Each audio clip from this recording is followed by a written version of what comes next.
Hello, friends. I had a question asked to me by one of you, so I want to read the question and give my response.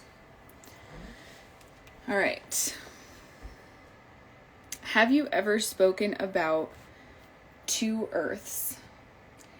It's apparently what's coming up for us in the next few thousand years, where those who won't transform will remain locked in lower vibrations with a long period of time where transformation will not be available to them. Okay, so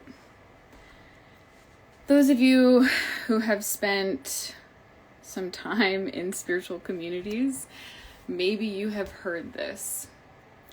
I definitely did in pretty much all of 2021, was moving through a lot of teachings that were basically saying the earth is going to split completely in this bifurcated way. So this is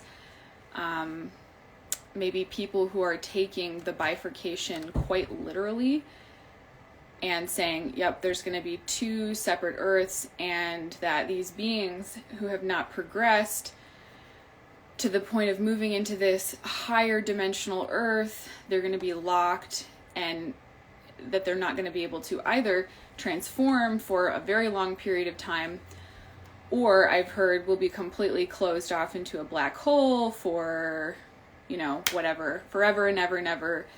Entropy, chaos, fragmentation, just completely closed off from transformation. Okay. That is not what's happening. So there is no way to shut off a being's access to free will, because that is universal and natural law. So when we start to look at predictions like this, theories like this, we have to make sure that we're staying rooted in natural law, which is that all beings, all aspects of God are imbued with free will. And so that being at any point in time, no matter how degenerated or how fragmented, always has the option to utilize the free will to come back into coherence or to align with that natural law, which is this process of evolution, this process of having to really look at what caused you to go so far in that degenerated direction, that anti-life stream, which is very fragmenting, right? Completely different from coherence. So at any point in time, any being, no matter how degenerated, can use their free will to weave themselves back into that life wave and back into their process of ascension. What I think this concept does is it creates divide where it already is. That bifurcation is a very real process. We already have people existing in multiple parallel realities on this earth. We already have beings who are not occupying the same dimensional bandwidths of consciousness, because it's a spectrum.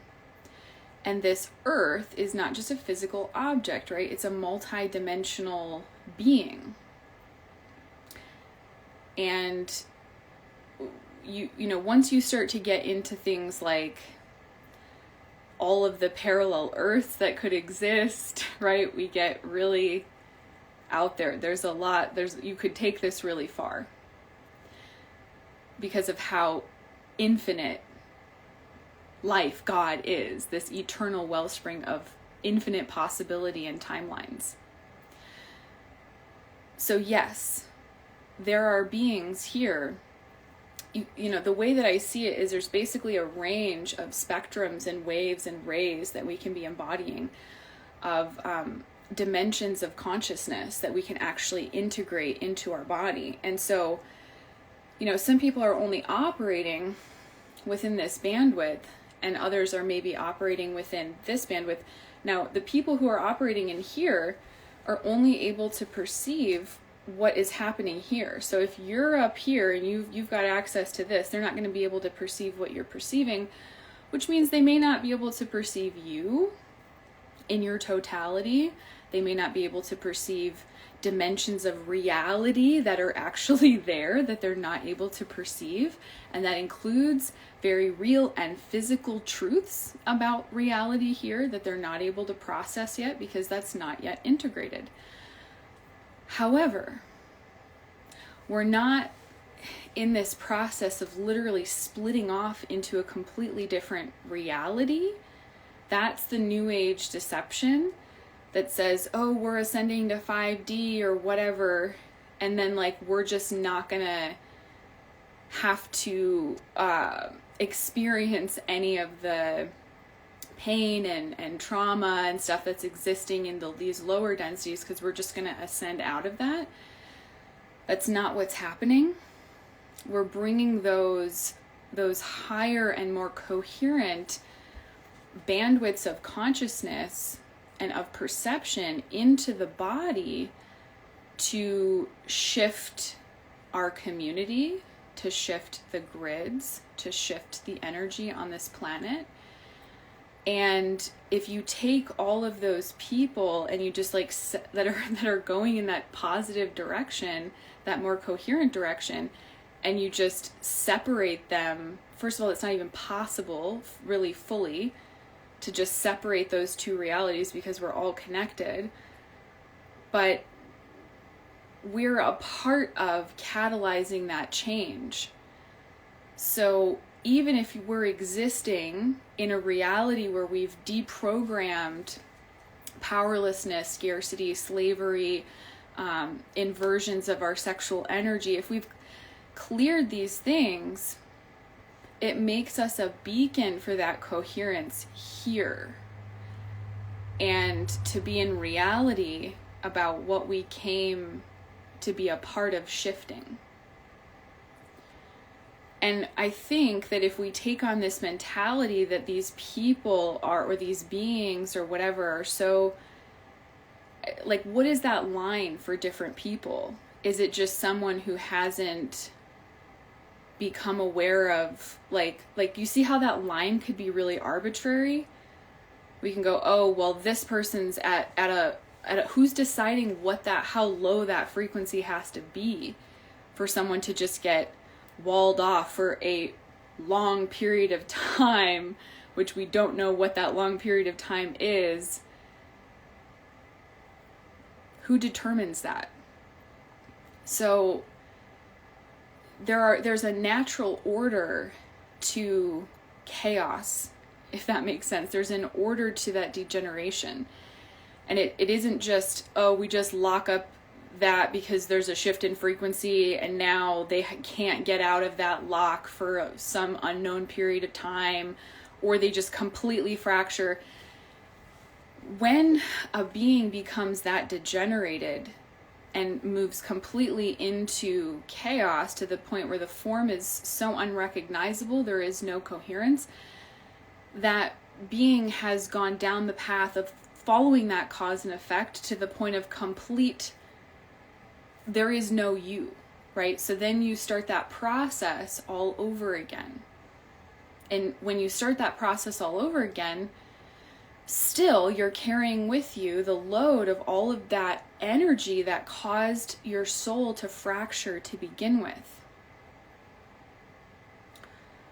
So even those beings are always going to come back around. And we have to be careful about drawing these arbitrary lines about I'm up here, I'm higher, I'm vibrating at a higher level and this person's at a lower level. And so they're going to get trapped and there's just no hope for them. When all beings have access to that free will at any point in time and can use that to change the trajectory of their soul and of its evolution. That's a much more grounded perspective to have, because then we can see ourselves existing within the spectrum and the tapestry of life itself, and recognize that even the most degenerated forms still have a choice, and they may choose to continue to degenerate, but what are we doing? What do we stand for? If you can see it and you know it exists, then that's going to create a desire within you for something better. So I hope that's clear. I'm trying to see if there's anything else on this that I want to touch on. Let me just look at the comment one more time, or the question. Yeah, I think that's everything that I wanted to say. Let me know your guys' thoughts below, and I hope you have a wonderful day.